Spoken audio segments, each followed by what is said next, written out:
Week at Belmont, I'm Annalise Kraus, and we hope you all didn't stay out too late trick-or-treating last night. We're going to first start off this week with a little housekeeping business. This is the last week for all current students to sign up for an advising time to figure out their spring semester schedule. So if you haven't done so already, there is still today and tomorrow for you to get approval to take underwater basket weaving and how to succeed in music business without even trying. Who knew artwork could talk? Tonight at 5:30 is a convo called Gallery Talk, Jane Braddock. This Nashville artist will talk about her exhibit, Liberated While Living, which is on display in the Lou Art Gallery. According to Bick, Braddock playfully composes her work to multiple layers, conveying gestural energy and color, creating expanses of thoughtful, liberating repose with each painting. Yep, sounds like a typical artist to me. In other news, Tuesday is the day we can all look forward to, knowing that the overwhelming amount of campaign ads will stop, the phone calls will cease, and hopefully no more over-politically active friends on Facebook. Chief Correspondent Katie Green has one last look at the highlights of this season's election campaign. Katie? Thanks, Annalise. As we all know, the 2012 presidential election is quickly approaching, so in the political spirit, I've decided to share some of my favorite images in no particular order, capturing the highlights of the season. First off, we have Mitt Romney is trying to kill me, Big Bird. Here we have the elusive Big Bird in his natural habitat, but it might not be for long. Mitt Romney said that he likes Big Bird, but might end federal funding for PBS. Poor Big Bird. Run while you can, Elmo! Next, we have sassy Joe Biden with That's a Bunch of Malarkey. During a recent debate, our current VP managed to work the word malarkey thrice into his responses, which he simply defines as a bunch of stuff or simply inaccurate. You got sass, Joe. You got sass. Next, we have binders full of women. Here, we have beloved childhood characters Buzz Lightyear and Woody as equally confused as the American public. While we're on the topic of childhood memories, I ask, what book does Mitt Romney want to read to our beloved children? One fish, two fish, red fish. I hate 47% of you fish. Next in our lineup, we have Jim Lear with But You Didn't Have to Cut Me Off. If any of you watched the debates this year, you know that the moderators took quite a beating. Here's a shot of Jim Lear as Gautier at the first debate. I know, it's a thing of beauty. Last but certainly not least, we have Republican candidate Mitt Romney's stance on coal. Just let that one sink in. Yeah, that's all I've got, so I'll toss it back to you, Annalise. Thanks, Katie. Now, Belmont wants everyone to be aware that they are accepting of everyone who is different. So tomorrow, they are sponsoring a convo titled An Atheist Defense of Religious Liberty.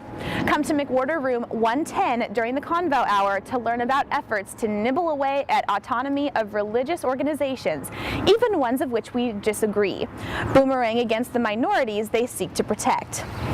So we here at the Week at Belmont want to make sure that all our loyal viewers are not getting gypped on any opportunities to get those pesky community service convo credits. According to Bick, at 8 a.m. this Saturday, Outdoor Pursuits is offering a free opportunity to get convo credit. Funny, I didn't even realize that there was a way for you to pay to get convo credit. If I knew that was the case, that would have made my life so much easier. Anyway, if you want to get involved in this fall service project, be one of the first 12 people to sign up and your transportation will be included. Now, if you have watched this show enough times this semester, you have probably noticed that the testosterone levels around here are kind of lacking.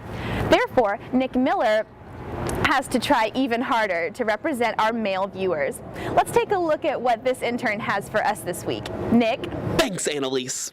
As the lone male correspondent for the Week at Belmont, I feel that it is my responsibility to inform our audience, you male viewers, about an upcoming convo event on Wednesday at 10 a.m. at McWhorter 109 titled Six-Pack Abs and Other Unique Qualities of Men, which will include an interactive discussion of health problems and concerns unique to us men. After all, those women get an entire month for breast cancer awareness, so it's only fair that us guys get the month of Movember to ourselves address issues such as testicular cancer and prostate cancer. Today, the levels of awareness understanding, and funding for men's health issues like prostate cancer lag significantly behind other causes. In fact, 1 in 2 men will suffer from cancer, and only 1 in 3 women will. The odds are not in men's favor.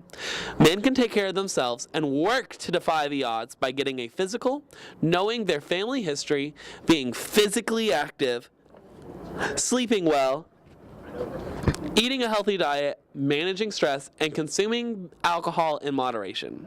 Besides, the results of all that dieting and activeness mean you get to look like this. Haters gonna hate. Back to you, Annalise. Thanks, Nick. Are you looking for a cheap date night idea? Well, think about taking your sweetheart to the convo Eat, Pray, Love, the importance of engaging with different cultures. At 2 p.m. on Sunday, you two can watch the movie Eat, Pray, Love and engage in a discussion afterwards about the importance in engaging with other cultures, both now, during college, and throughout our lives. We've all heard about the book Men Are From Mars, Women Are From Venus, right? Well, obviously Venus is so much better than Mars, meaning women are obviously better than men, right? Just ask Belmont, they've got my back on this one. Wednesday at 10 a.m. in McWhorter Room 102 is a convo titled Girls Rock. Need I say more? I think not. That's about all we have for you this week. If you have a story idea or topics that you think we should cover here on the show, send us an email or send us a tweet, and be sure to join us next Thursday for an all-new episode of The Week at Belmont. In the meantime, be sure to check out the Belmont Vision for all your campus news. Until then, I'm Annalise Kraus.